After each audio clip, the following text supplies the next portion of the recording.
So, in a previous blog, I talked about what was in the allotment, and this area here, if you may remember, was full of garlic growing. And look what we've got.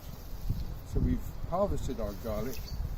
They originally came from the garlic farm, the little seed sets, and they've grown as big as the garlic you can buy in shops, which is really amazing in this climate.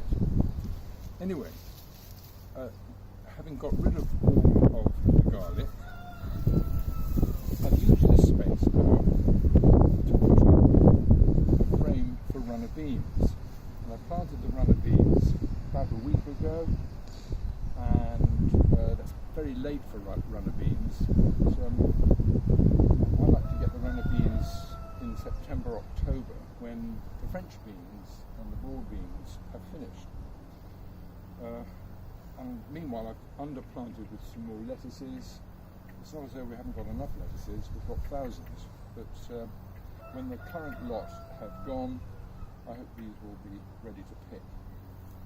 Now, just further down here is where the broad beans were. And they were a disaster, actually, because they got black fly, which we could not get rid of. And eventually we had to pull them all up. We didn't get very many at all. So instead, you may remember, I got given a couple of squashes. So what I've done is I've built a frame here, and the idea is for the squashes to grow up vertically.